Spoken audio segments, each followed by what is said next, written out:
The black Mercedes pulls up to the glass tower in Gangnam, and Zola Mensah's hands are shaking. She's been running on 4 hours of sleep for 6 months straight, working 3 jobs to pay off a debt she didn't create, and today she's being summoned by the man who owns that debt. The man who, if rumors are true, owns half of Seoul's underworld. 2 suited men flank the car doors, and one opens hers with mechanical precision. "Miss Mensah," he says. Though it's not a greeting, it's a command. 3 p.m. Don't be late. She steps onto the sidewalk in her best professional dress, the one she wore to Kwame's funeral 6 months ago. 250 million won. That's what her brother supposedly owed when he died, beaten to death in an Itaewon alley before he could explain anything. The collectors appeared at her door before his body was even cold, and she's been drowning ever since. The elevator ride to the top floor feels like ascending to execution. Every one she scraped together, every double shift, every skipped meal, it's all led to this moment. To meeting Kang Min-jae face to face. The office she's ushered into looks like it costs more than she'll earn in her lifetime. Floor-to-ceiling windows overlooking Seoul, furniture that's probably worth her annual salary, and behind a massive desk sits the man who owns her life. Kang Min-jae. He's 34 and absolutely devastating. Sharp cheekbones, darker eyes that miss nothing. He doesn't stand when she enters, just watches her with the kind of intensity that makes her skin prickle. "Zola Mensah," he says, and her name sounds different in his voice, almost dangerous. "You're 3 months behind on payments." She lifts her chin. "I'll have it by next week." "You said that last month." He leans back in his chair, studying her like she's a problem he's trying to solve. "And the month before that? At your current payment rate, you'll clear this debt in approximately 37 years. You'll be 64 years old. Then I'll be 64 and free," she says, meeting his gaze without flinching. Something shifts in his expression. Amusement, maybe, or intrigue. Most people don't look him in the eye. She can tell he's not used to defiance. "I'm offering you mercy," he continues. 1 year of service as my personal assistant. Handle my schedule, correspondence, business affairs. 1 year, and the entire debt is cleared. She should be relieved, should jump at the offer. Instead, suspicion crawls up her spine like ice water. Why me? You could hire anyone with actual qualifications. "Because you're desperate," he says bluntly, "which makes you reliable. Desperate people don't ask questions. They don't betray their benefactors." The word benefactor makes something snap inside her. "You're not a benefactor. You're a loan shark who preys on people like my brother. You probably got him killed with your insane interest rates and impossible terms." The temperature in the room drops 10 degrees. Min-jae stands slowly, and Zola realizes he's taller than she expected. Broader. Dangerous. In ways that have nothing to do with money. "Your brother got involved with dangerous people," he says quietly. "That's not my responsibility." "Yes, it is." She steps forward, fists clenched. "Kwame was 25 years old. He made mistakes, and your world killed him for it." "I didn't kill your brother," Min-jae says, and there's something in his voice she can't read. "But you profited from his death." Her voice is shaking now. "You swooped in, claimed his debts, and now you own me like I'm some kind of property you can collect." His jaw tightens. "Take the offer or don't. But understand that if you refuse, I'll make sure you never work anywhere in Seoul again. I'll destroy every opportunity, every connection, everyone you care about."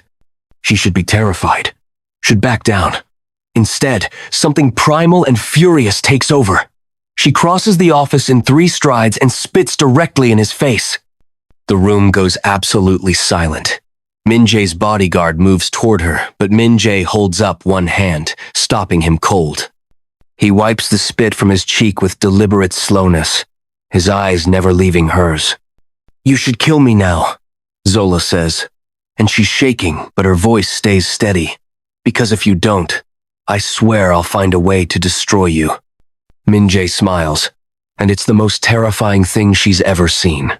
No, he says softly. I'm going to do something much worse. I'm going to own you. He slides a contract across the desk. 1 year. Zola Mensa. You start Monday. Refuse, and everyone you care about suffers. Her hands tremble as she picks up the contract. 1 year as personal assistant. Available 24/7. Absolute discretion required. Debt cleared upon successful completion. The terms are clear, clinical, binding. She signs because she has no choice, but as her pen scratches across paper, she makes a silent vow. This man will pay for what he did to Kwame. She'll find evidence, build a case, bring him down. As she turns to leave, he calls after her. You're the first person who's ever had the courage to spit in my face. It was either incredibly brave or incredibly stupid. She looks back. Which do you think it was? His smile is slow, predatory. I'll let you know in a year, if you're still alive. Monday morning arrives too quickly. Zola reports to Min Jae's office at 7 a.m. sharp, and the world she's thrust into is disorienting. She's given an apartment, luxury she's never experienced, suspiciously close to his penthouse. Designer clothes appear in the closet, sizes perfect like someone's been studying her measurements. Top-of-the-line phone, laptop, everything she could possibly need. It feels like a very expensive cage. Lim So-yeon handles orientation with cold efficiency. She's Min Jae's second in command, beautiful and sharp as a knife. You're here to make boss's life easier, she tells Zola. Follow orders, keep quiet, survive the year. Simple. And if I don't? Then you won't, So-yeon says simply, and walks away. But nothing about working for Kang Min Jae is simple. He wants Zola with him constantly, and she quickly realizes this job is far more than administrative. Morning briefings where she prepares his coffee exactly right, though she never told anyone she was barista trained. Sitting in on meetings where she takes notes in Korean, English, and French, her multilingual skills clearly impressing him. Late nights in his office, reviewing contracts when the rest of the building is empty. The proximity is suffocating and intoxicating. She learns his patterns within days. Coffee black, no sugar, hates small talk, and incompetence in equal measure. Doesn't sleep well. Sometimes works until 3 a.m. Built his empire after his family was murdered when he was 16. He's ruthless in business, but surprisingly fair with his people. Pays well, protects loyally. And he watches her. Constantly. His eyes follow her across rooms. When she bends to pick up a dropped file, she can feel his gaze on her. When other men in meetings look at her too long, his jaw tightens and his fingers drum against the table in barely controlled irritation. 2 weeks in, she proves herself in ways he clearly didn't expect. A business partner tries to slide predatory terms into a contract, buried in legal jargon most people would miss. Zola catches it during her review, highlights the clauses, saves Min Jae millions. He looks at her differently after that. You studied law, he says. It's not a question. 2 years before I had to drop out to support Kwame, she admits before thinking better of it. Why didn't you mention this in your interview? We didn't have an interview, she reminds him. You blackmailed me into signing a contract. The corner of his mouth twitches. Fair point. He pauses. Why didn't you tell me when I asked for your qualifications? You didn't ask. You assumed I was desperate and uneducated. I assumed desperate, he corrects, and his voice drops lower. Never stupid. Stupid people don't survive what you've survived. It's almost a compliment. Zola doesn't know what to do with it. Now listen, if you're already hooked on this story and you haven't hit subscribe, you're genuinely making a terrible choice. This gets so much more intense, so much more dangerous, and you're really going to risk the algorithm hiding it from you? Hit that subscribe button right now, because I promise, you have no idea where this is going. 1 month into the arrangement, everything shifts. They're at a business dinner, high-end restaurant in Gangnam, meeting with partners from Hong Kong.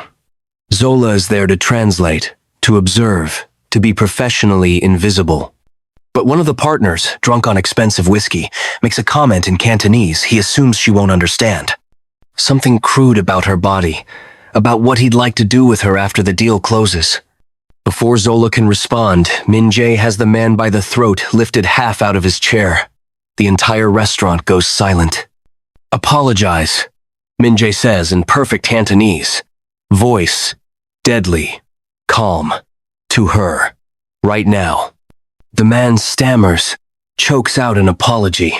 Min-jae releases him, adjusts his cuffs with precise movements, and places his hand on Zola's lower back. The touch burns through the fabric of her dress. "She's not the help," Min-jae says in English now, making sure everyone understands. "She's mine, and if anyone here forgets that, this partnership ends." The word mine shouldn't send heat rushing through her body, but it does. In the car afterward, Min-jae doesn't remove his hand from her back. "Did he hurt you?" His voice is different now, quieter. "No." She manages. "You stopped him." "If he had touched you," Min-jae says, looking at her with dark intensity that makes her breath catch, "I would have killed him. Business consequences be damned. Do you understand what I'm telling you?" She should be frightened by the casual violence in his voice. Instead, she feels something else entirely, something dangerous and electric. "Why?" "Because you're mine to protect now," he says, and the possessiveness in his tone is unmistakable. "And I protect what's mine." The words echo in her mind all night. She lies awake in her expensive apartment, replaying the feeling of his hand on her back, the way he looked at the man who insulted her, the raw fury and possession in his eyes. She's supposed to hate him. He represents everything that destroyed Kwame, but the Min-jae she sees every day doesn't match the monster she's built in her mind. And that terrifies her more than anything. The weeks blur together in a haze of late nights and loaded glances.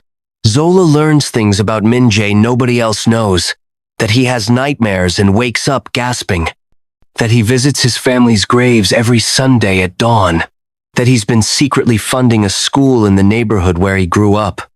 That beneath the ruthless businessman is someone who understands loss and loneliness in ways that mirror her own. 3 months in, the sexual tension is unbearable. It's in every accidental touch.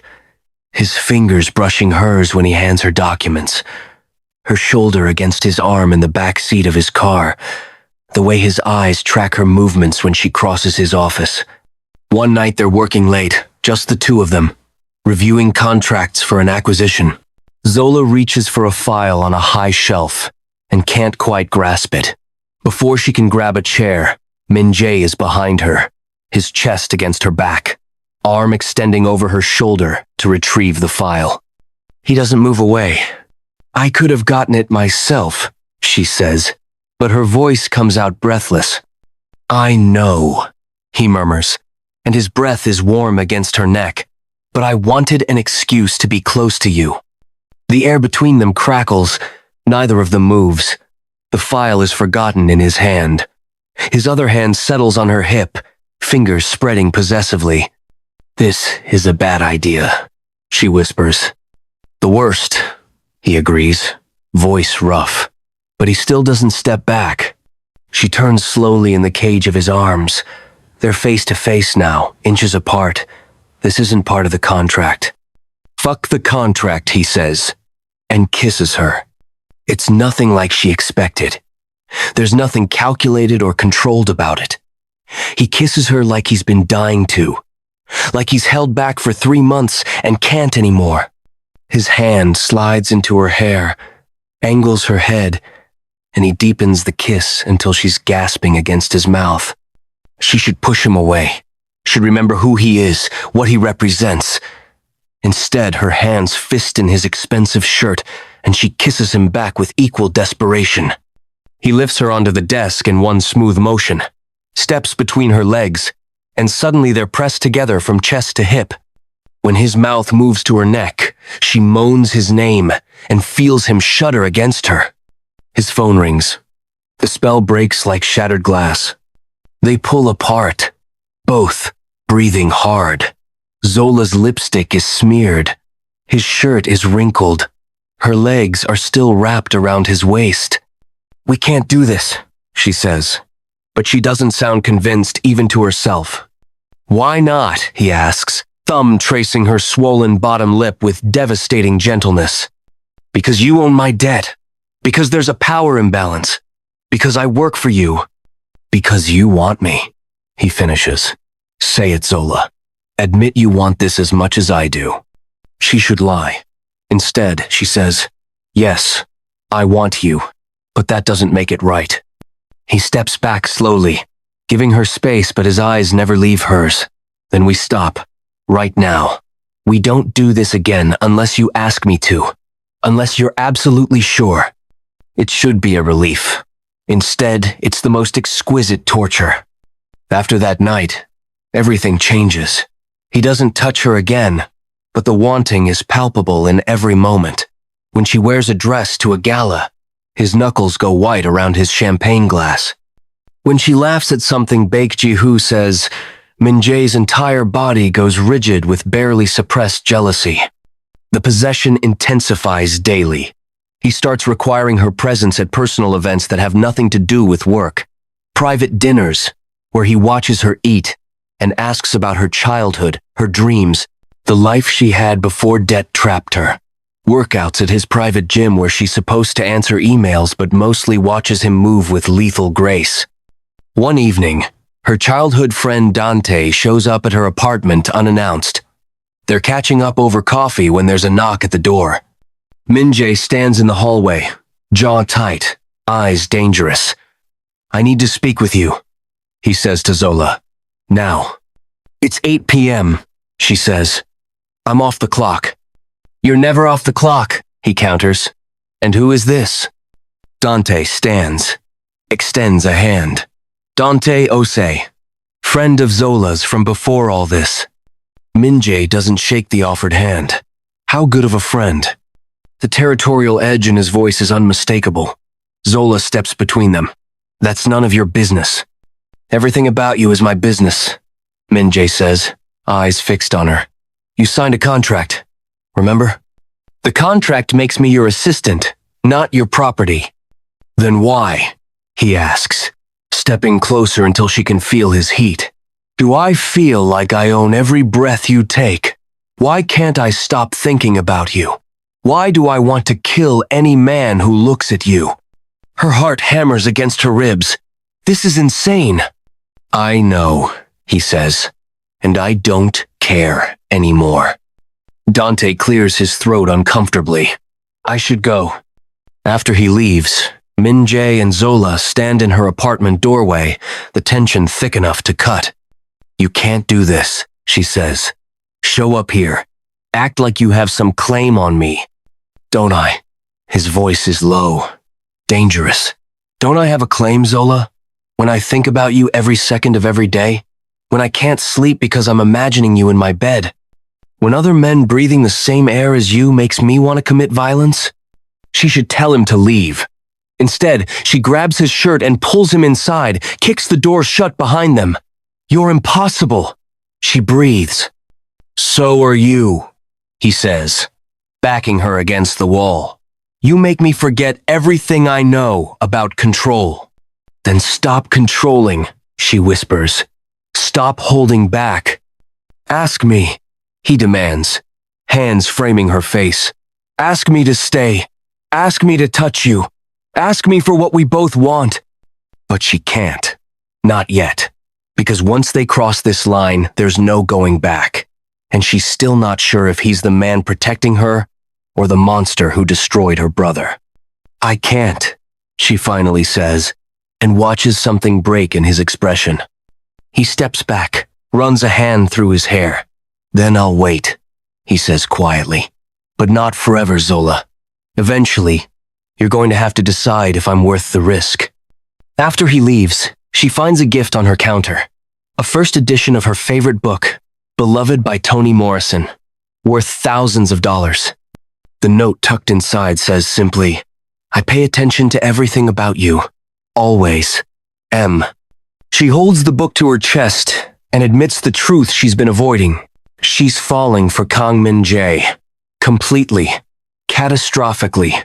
Impossibly falling for the man who might have killed her brother. And she has absolutely no idea if that makes her the bravest woman alive or the biggest fool. Here's a question I need you to really think about, and be honest with yourself. If you were in Zola's position, working for someone you're supposed to hate but finding yourself dangerously attracted to them, would you give in to the desire or keep fighting it? Drop your answer in the comments, because honestly, there's no right answer here, and I'm dying to know what you'd do. The next weeks are an exercise in restraint that's slowly killing both of them. Min-jae doesn't touch her, but his eyes do. Every glance is a caress. Every word is weighted with unspoken want. When he hands her documents, his fingers linger just long enough to make her breath catch. They're both professionals during work hours, but the facade cracks in small moments. When she bends to pick up a dropped pen and straightens to find him staring at her with naked hunger. When his hand settles on her lower back, guiding her through doorways and stays there just a second too long. When they work late and the silence between them is so charged, it's almost painful. 4 months into her contract, Zola can't deny it anymore. She's in love with him. The realization hits her one ordinary morning when he hands her coffee exactly how she likes it, even though she's never told him her preference. He just noticed, paid attention, remembered. And the way he smiles at her, soft and private, makes her heart clench. She's in love with Kang Min-jae, and she has no idea if that's going to save her or destroy her. If you're still watching, and you haven't subscribed yet, I'm genuinely concerned about your priorities. We're about to get into the part where everything explodes, where secrets get revealed, where the tension finally breaks. Hit subscribe, turn on notifications, because what happens next is going to wreck you in the best possible way. Don't be the person who loses this video and spends days trying to find it again. Subscribe now. But falling in love doesn't erase her questions. Kwame's death still haunts her. The debt that brought her here still doesn't make sense. And her friend Dante keeps sending her articles about Min-jae's organization, about violence in his territories, building a case in her mind that the man she's falling for is responsible for her brother's murder. She's caught between what her heart is telling her and what logic demands. Between the gentle man who brings her favorite tea without being asked, and the ruthless boss who once told a business partner he'd burn their family to ash if they betrayed him. One night, unable to sleep, she goes to Min-jae's office. She has keys now, access to everything. She tells herself she's just restless, but she knows the truth. She's looking for answers about Kwame. What she finds makes her blood run cold. A file labeled Kwame Mensa Investigation sits in Min-jae's safe. Inside are police reports, witness statements, photos from the night her brother died. Evidence that Kwame wasn't killed over gambling debts. He was killed because he was investigating something dangerous.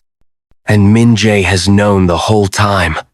Zola's hands shake as she photographs every page in the file with her phone. Police reports, witness statements, surveillance footage, stills, and one document that makes her stomach drop, a detailed investigation into the Busan cartel's human trafficking network. Kwame's name is all over it, listed as an informant, someone gathering evidence. Her brother wasn't gambling.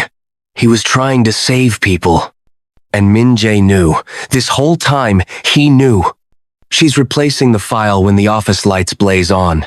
Min-jae stands in the doorway, still in his dress shirt from dinner, tie loosened, looking at her with an expression she can't read. "I was wondering when you'd look," he says quietly. Her throat tightens. "You knew I would?"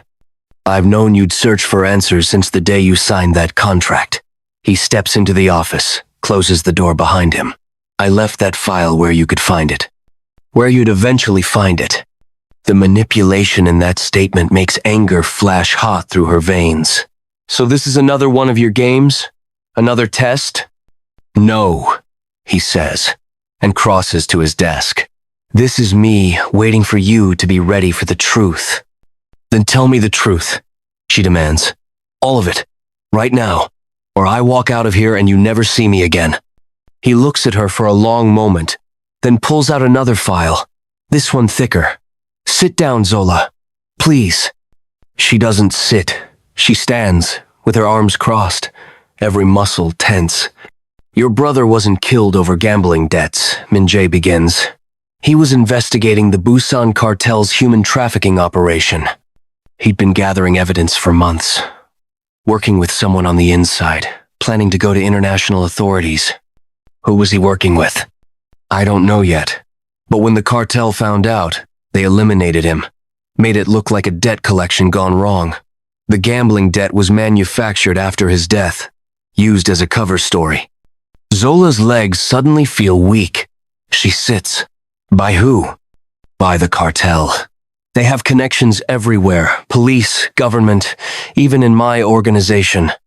When I started looking into Kwame's death, when I realized the debt records were forged, I knew something bigger was happening. When did you realize this? 2 weeks after he died. I've been investigating for 6 months. 6 months, she repeats. You've known for 6 months that my brother was murdered and you said nothing? Because the people who killed him were looking for anyone connected to his investigation, Min-jae says, voice tight. When I found out you existed, when I realized you were asking questions, you became a target. The contract, the job, keeping you close, it was the only way I could protect you while I built a case against them. So you used me. I protected you, he counters. There's a difference. Is there? She stands, starts pacing. You manipulated me into signing a contract. You made me think I owed you money I never owed. You kept me close like a pet you needed to watch. I kept you alive, Min-jae says, and there's real anger in his voice now. Do you know what the Busan cartel does to people who threaten them? I've seen the bodies, Zola. I've seen what they did to witnesses, to informants. If I hadn't claimed you, if I hadn't made you visible as mine, you'd be dead. Don't you dare make yourself the hero in this, she snaps. You lied to me every single day. I did, he admits, and I'd do it again. Because you're alive. Because you're here. Safe. Instead of tortured to death in some warehouse. The words hit like a slap. She stops pacing. You really think they would have killed me? I know they would have. He opens the thick file, shows her surveillance photos, men watching her old apartment, following her to work, waiting. If I hadn't moved fast, if I hadn't made you untouchable by making you mine, they would have taken you within a week. She looks at the photos, dates from right after Kwame's death, and feels sick. I cleared your debt the day after your brother died, Min-jae continues, because I knew it was fake. But I needed a reason to keep you close that wouldn't raise suspicion. A contract. An employment arrangement. Something that explained why I was suddenly protective of a woman connected to Kwame Mensah. Her voice comes out small. So all of this, the job, the apartment, everything, it was just to keep me safe? It started that way, he admits. Then I made the mistake of actually getting to know you, of watching you be brilliant and brave and so damn stubborn, of falling in love with you, despite every reason not to. Don't, she says. Don't say that like it makes this okay. It doesn't make it okay, he agrees. But it's true. I've been in love with you since you spit in my face and told me you'd destroy me. This fierce, fearless woman who refused to be intimidated.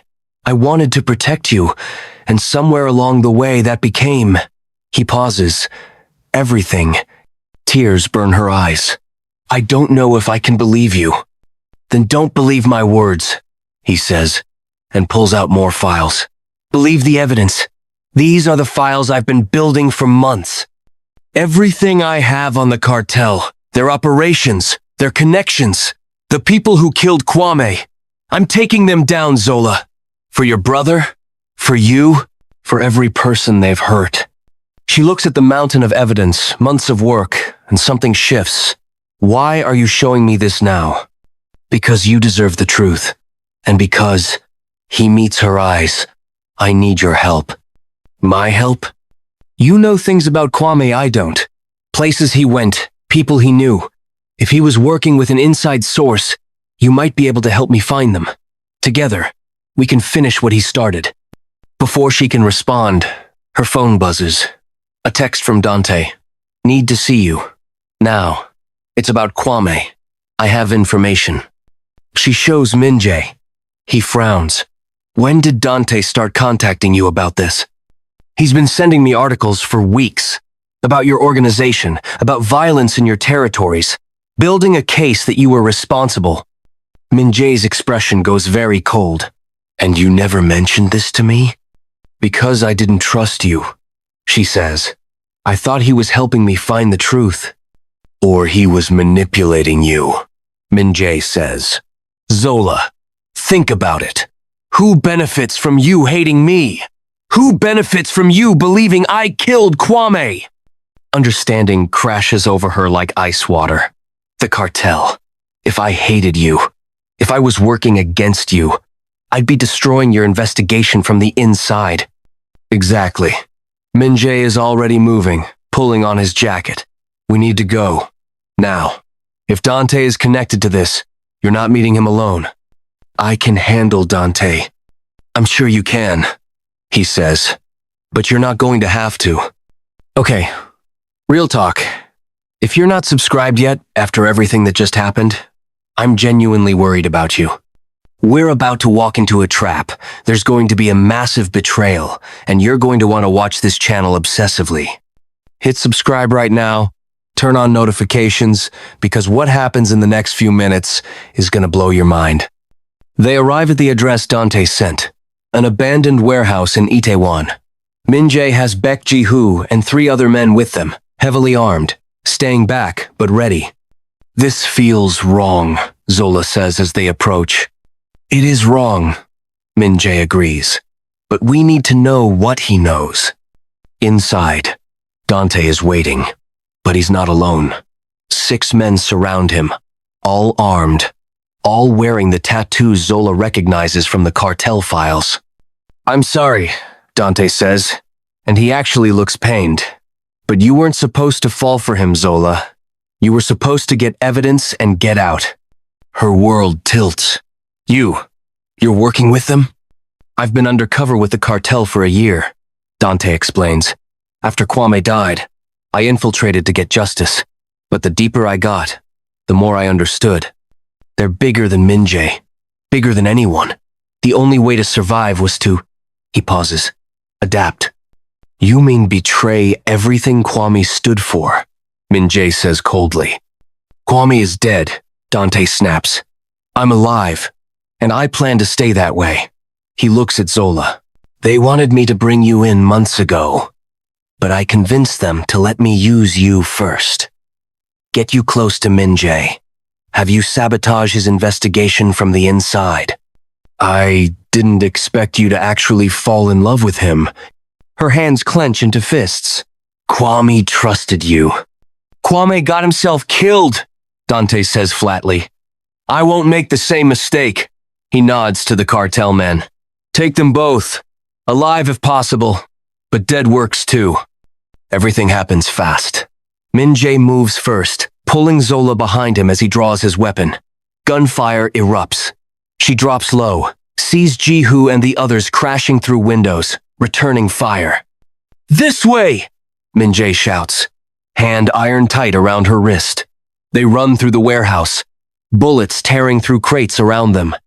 He's protecting her with his body, taking a graze to the shoulder that makes him grunt, but doesn't slow him down. You're hit, she gasps. I'm fine. Keep moving. They make it to cover behind a support beam. Min-jae returns fire with cold precision, dropping 2 cartel men. Across the warehouse, Ji-hoo is fighting hand-to-hand, vicious and efficient. Dante tries to run, but So-yeon appears from nowhere, blocking his exit. She's been tracking them, Zola realizes, protecting them from the shadows. You betrayed your best friend's sister. Soyeon says to Dante, voice like ice. You don't get to walk away from that. She shoots him in the leg. He falls, screaming. The firefight ends as quickly as it started. 4 cartel men dead, 2 including Dante wounded and surrounded. Min-jae pulls Zola up, checks her over with shaking hands. Are you hurt? Did they touch you? No, I'm okay. Your shoulder. You're bleeding. It's nothing. He pulls her against him, buries his face in her hair. When I saw those guns pointed at you. He can't finish the sentence. I know, she whispers. I know. The authorities arrive. Min-jae called them before they even entered the warehouse. Dante is arrested along with the cartel soldiers. But as he's being led away, he looks at Zola. This isn't over, he says. The cartel leadership is still out there. They'll come for both of you. Let them, Min-jae says. We'll be ready. After the police leave with their prisoners, Min-jae takes Zola back to his penthouse. His shoulder needs stitches, but he refuses to go to a hospital, has a private doctor come to them instead. While the doctor works, Zola sits beside him, holding his hand. I'm sorry, she says quietly, for not trusting you, for believing Dante over you. You had every reason not to trust me, he says. I lied to you about why I brought you into my life. But you told the truth about everything else. She squeezes his hand. You've been protecting me this whole time, investigating for Kwame, risking yourself.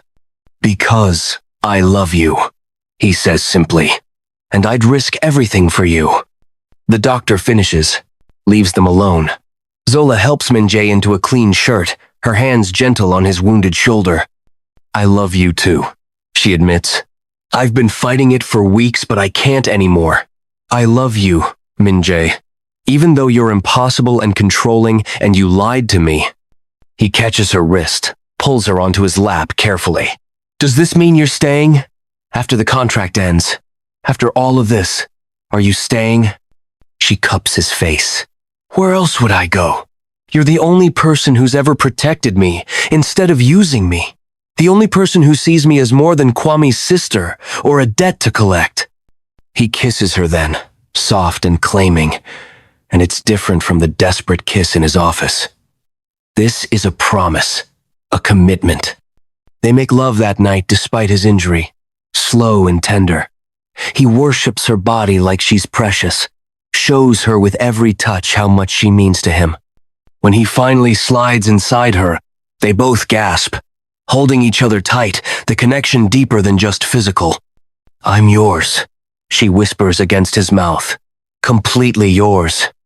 And I'm yours, he promises. Always. Here's what I need to know, and I want you to be completely honest in the comments. Would you forgive someone who lied to protect you? Or is trust too broken once deception is involved, no matter the reason? Because Zola just chose forgiveness, and I'm curious if you would do the same. The next weeks are a whirlwind of activity. With Dante's testimony and the evidence Min-jae has compiled, authorities launch a massive operation against the Busan cartel. Coordinated raids across the city, dozens of arrests, the trafficking network systematically dismantled. But the cartel's top leadership remains elusive, and they've made their intentions clear. Messages delivered through back channels that Min-jae and Zola are both marked for death. Min-jae increases security, moves Zola permanently into his penthouse, surrounds them both with armed guards. But Zola refuses to hide. I'm not a victim, she tells him. Kwame was trying to save people. I want to finish what he started. It's too dangerous. Everything about this life is dangerous, she counters. But we're doing it together or not at all. They work with Soyeon and international authorities to coordinate a final strike. The evidence Kwame gathered, combined with Dante's insider testimony and Min-jae's documentation, creates an airtight case. But executing the takedown requires perfect timing. The night of the operation, it's chaos. Simultaneous raids on cartel locations across Seoul and Busan. Min-jae is coordinating from a command center. Zola working beside him, managing communications. Then Ji-hoo bursts in. Boss, we have a problem. The main warehouse is a trap. Our team walked into an ambush. Min-jae is on his feet instantly. How many men? 12 of ours. 20 of theirs. They're pinned down. I'm going, Min-jae says, already moving. No. Zola grabs his arm. Send reinforcements. You stay here where it's safe.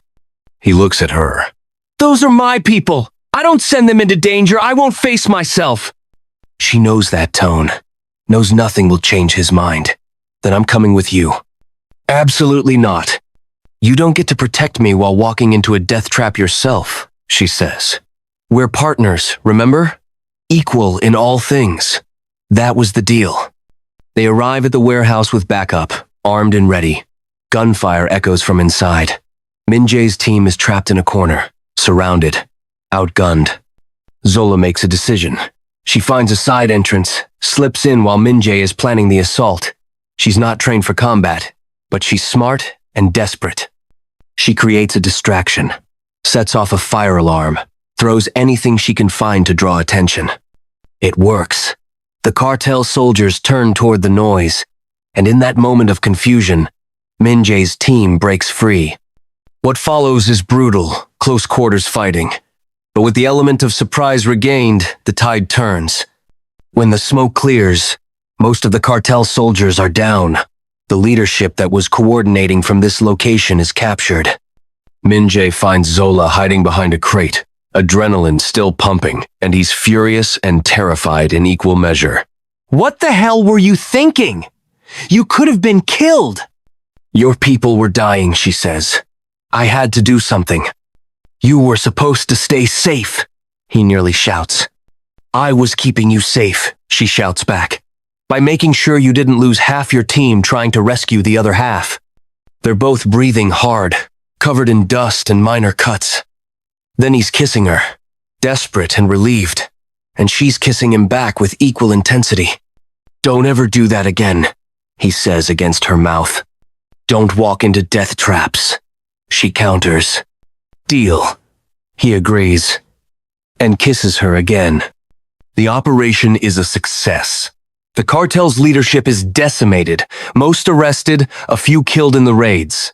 The trafficking network is exposed to international authorities. Kwame's evidence was the key to all of it, his name credited in the reports. But victory has a cost. Ji-hoo is in the hospital with serious injuries. 3 of Min-jae's men didn't make it, and the violence has left its mark on everyone. That night, alone in the penthouse while Ji-hoo recovers, Zola breaks down. I've seen too much death. Kwame, the men tonight, all those victims in the cartel's files. When does it stop? Min-jae holds her while she cries. When we make it stop, I know my world is dark. I know what I am. But with you, I want to be better. I want to build something that doesn't require blood. Can you? Can someone like you really leave this behind? I don't know, he admits. But I want to try. For you. For us. She pulls back to look at him. I need you to promise me something. Promise you'll go legitimate. Not overnight, but eventually. Build businesses that are clean, that help people instead of hurting them. He's quiet for a long moment, weighing the cost of that promise. Then, for you, I'll try. I swear I'll try. They make love that night with a different energy, reaffirming life after so much death. It's tender and passionate, a recommitment to each other, to the future they're going to build together. 6 months later, the world looks completely different. Marry me. She should think about it. Should consider all the complications. Instead, she says, yes, yes, I'll marry you. If you've made it this far and you still haven't subscribed, I honestly don't know what to tell you. This story gave you everything. Tension, betrayal, action, romance, redemption. Hit that subscribe button, leave a comment about which moment destroyed you the most, and come back next week for another story that'll wreck you just as beautifully.